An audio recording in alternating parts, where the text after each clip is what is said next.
Breaking news. Red Bull Racing is reportedly preparing an emergency response plan as the FIA's new technical regulations on flexible wings threaten to disrupt the balance of power in the 2025 F1 season.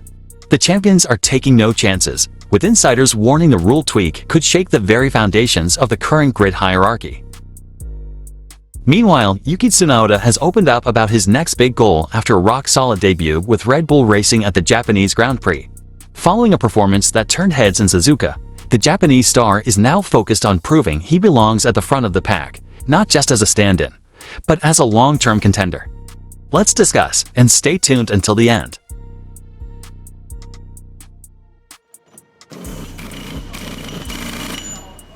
Red Bull Racing preparing emergency strategy amid new FIA front-wing flex regulations that could shake up F1's 2025 order. In the fast-evolving world of Formula One, where every millimeter and millisecond counts, Red Bull Racing is already laying the groundwork for what could become one of the most pivotal technical battles of the 2025 season. With the FIA set to enforce stricter tests on front-wing flexibility starting from the Spanish Grand Prix in Barcelona this June, Christian Horner's team is preparing an emergency strategy to stay ahead of the curve, and potentially ahead of the competition. The FIA's decision follows an extensive investigation launched last season, aimed at evaluating whether the current static load tests for front wings were sufficient in ensuring fairness and aerodynamic compliance across the grid. While no team was found in breach of the rules in 2024, the data collected revealed something critical. Subtle flexing of front wings under aerodynamic load could offer a measurable performance advantage, especially through high-speed corners. As a result, the maximum permitted flex, previously 15 mm, will now be reduced to just 10 mm. This mid-season adjustment could catch some teams off guard, particularly those relying on aggressive wing designs to extract peak downforce while reducing drag on straights. For Red Bull Racing, this is not just a technical challenge, it's a strategic crossroads. Christian Horner, speaking to reporters during the Japanese Grand Prix weekend in Suzuka, didn't mince his words about the potential impact of the new regulation. There's an unknown as to how it will affect the different cars. You can see that the operating window of these cars is very, very narrow, and that front wing change is quite a significant one, so it will be interesting to see how and who it affects. There's no guarantees. Behind the scenes, sources within the team have hinted that Red Bull's aerodynamic department, under the guidance of technical chief Pierre Watch, is already conducting a series of simulations and structural tests to assess compliance and performance trade-offs under the new restrictions. The stakes are high, as even a slight misjudgment in front wing stiffness could drastically alter balance, tire wear, and overall car behavior. The front wing, after all, is the gateway to the entire aerodynamic profile of an F1 car. If it flexes too much, airflow to the rest of the car becomes unpredictable, too rigid, and you sacrifice the vital grip needed in medium to high-speed corners. It's a delicate dance of design and regulation, and one that could decide championships. Red Bull's current campaign has already seen its fair share of ups and downs. After a dominant win by Max Verstappen in Suzuka, the team has been cautiously optimistic, but aware of areas where the RB20 still needs refinement. "We know areas of the car that we need to improve, and the whole team is very focused on them," said Horner. "But I think this championship is all going to be about maximizing your opportunities." Reflecting on their recent performances, Horner added, "In the first 3 races, which was a very close second in Melbourne, China Sprint, we were competitive in the first half, faded in the second half. In the Grand Prix itself, we had a strong stint on the hard tire to take P4, so there are a lot of positives. We know if we can unlock some of the potential in this car, it puts us right in the fight. But unlocking that potential might now hinge on adapting quickly to the FIA's revised front-wing standards." Speaking separately to Sky Sports F1, Horner reiterated the potential impact of the new rule on the competitive hierarchy.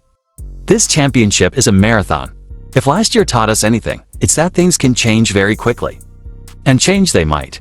With McLaren, Ferrari, and Mercedes all within striking distance in recent races, the gap between the top 4 teams is razor-thin.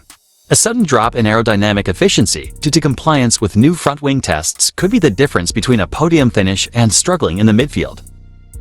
We have a big regulation change coming at race 9. How is that going to affect the run of play? We'll find out soon enough. One thing is clear. Red Bull isn't sitting still. With simulation tools, wind tunnel runs, and emergency design pathways all being explored behind closed doors in Milton Keynes, the team is doing everything it can to avoid being caught out mid-season. Meanwhile, Yuki Tsunoda eyes redemption and growth after solid Red Bull debut in Japan. Yuki Tsunoda's long-awaited debut for Red Bull Racing at his home Grand Prix in Japan was, in many respects, a solid start, but it also laid bare the challenges he must conquer if he wants to solidify his place at the team beyond 2025. While Red Bull leadership maintains that Tsunoda is safe in the second seat for now, the urgency to perform and improve is palpable. In a Formula One season where the margins between glory and disappointment are razor-thin, and where clean air is once again king, Tsunoda knows that the clock is ticking. In an era where overtaking is increasingly hampered by the resurgence of dirty air, a problem that the current ground effect regulations were supposed to solve, qualifying has become the defining factor of a race weekend. And that's exactly where Tsunoda struggled at Suzuka. Despite a strong showing in FP1, where he finished just a tenth behind Max Verstappen, his pace tailed off across the remaining sessions. Team principal Christian Horner was quick to shut down rumors that Tsunoda was running a different engine mode, but some paddock insiders noted discrepancies in the data. Regardless of the explanation, the performance gap widened as the weekend progressed.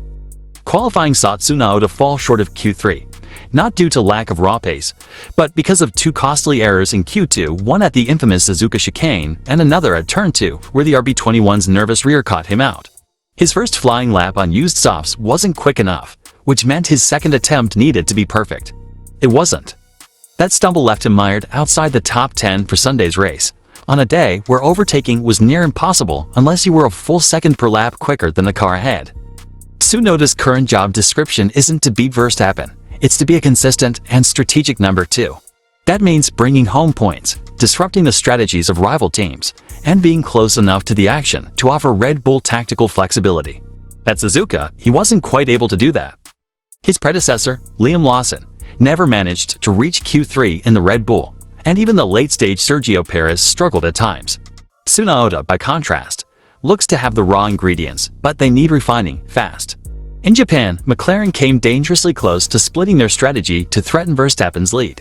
If Tsunoda had been closer to the front, Red Bull might have had more options to defend. Tsunoda admitted post-race that the RB21's peculiar handling characteristics, particularly the tension between its front and rear axles, are difficult to tame. Verstappen has mastered the art of delicately loading the front tires without destabilizing the rear. Tsunoda, in contrast, is still trying to dance to the car's rhythm.